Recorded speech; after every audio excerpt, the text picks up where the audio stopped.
Let me also rope in Dr. Kohli into this conversation. Dr. Kohli, there is a plethora, there's a cornucopia of,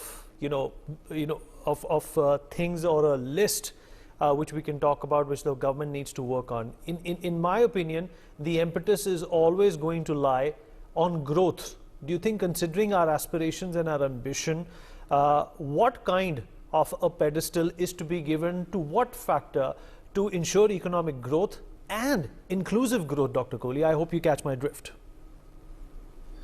Yes, Vineet, thank you very much. Vineet, I would like to complete the couplet which you spoke from Mirza Ghalib. I was hoping you would. I was hoping you would. No, I'll also tweak it.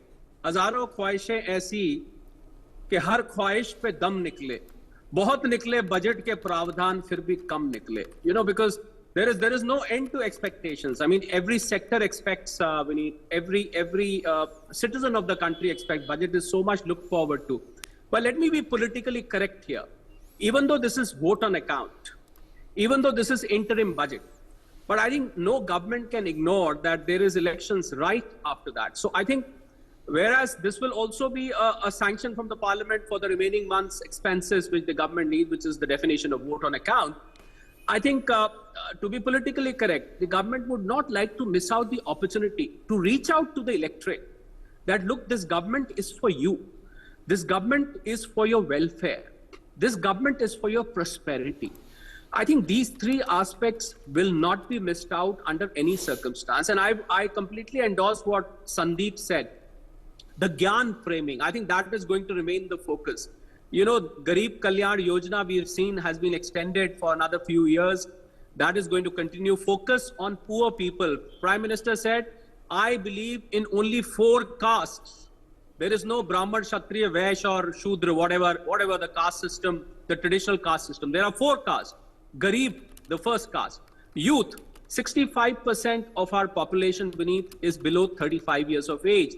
No budget, I feel, can ignore the interests of the youth.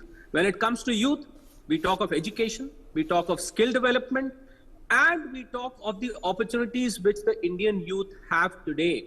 How much opportunity, the employment of the youth, I think that will be in focus. Then comes the farmers, the Annadata, I think farmers, for me, India being predominantly an agriculture economy, we still have 60 to 70% of our population being directly or indirectly dependent on agriculture.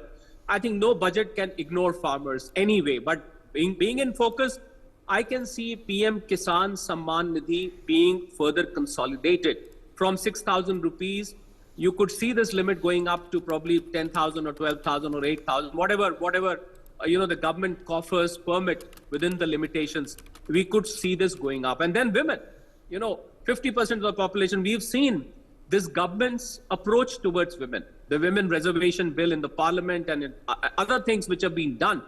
23% beneath of the women workforce in India participate in the economic activity. If I flip the coin, 77% of the women do not participate in the economic activity. However, I would like to add, without attracting the ire of women community, I would say the women who run the household, they contribute more to the economic activity. If the men who are sitting on the screen, if the women don't back them, I'm sorry, you would not be able to walk down to your office and have your breakfast or lunch or dinner or whatever. So therefore, your children will not be brought up. So therefore, but let's be very precise. 23% directly contribute to economic activity. With 50% of the population, 23% contribution, it looks a bit skewed.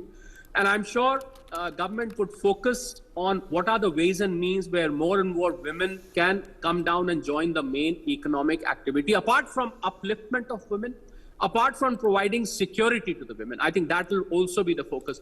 So these 4 pillars which Prime Minister has spoken, they remain intact, whether it is interim budget or whether it is a full-scale budget. I do not see any compromise happening on this front beneath. As far as taxation is concerned, well, some tweaking in taxation could be, I'm expecting, the very famous standard deduction, which was brought into the new regime. I see some kind of consolidation happening, that from 50,000 rupees, one can expect this going up to 75,000 odd rupees or maybe 1 lakh rupees, which is the need of the hour, because it needs to be linked to inflation. It is basically an inflation-driven deduction which is given under Section 16 of the Indian Income Tax Act, it needs to be consolidated. Then the new regime itself, which was made bereft of deductions and exemptions. That was the finance minister's idea, that we don't want deduction as exemption, just have one single scheme, simple calculations, easy to arrive at your tax. I think I can see some tweaking, which is the new pension system, right, may be brought into the new regime, unlike some of the other deductions. I'm sure other speakers are waiting to speak. Yeah, so we have a packed house today, Dr. Kohli. We have a packed house today. Let me also quickly go to Sridhar Samudrala. Right, so Dr. Kohli, closing thoughts, sir. Well, very quickly, I think the government at this point, Vineet, is in the best position politically and economic-wise. On the front of economy, we are in a very good position. We are on a launch pad where we can really add to the dividends that we have really gathered over the last 10 years. I think this opportunity should not be spilled, and the growth momentum which has been there will be further propelled. Although I'm sure the government is very confident of coming back, and I too have no doubt. I mean, thanks to the wailing opposition. So I think there will be another chance in July, and it will further consolidate from here. All right, Sridhar.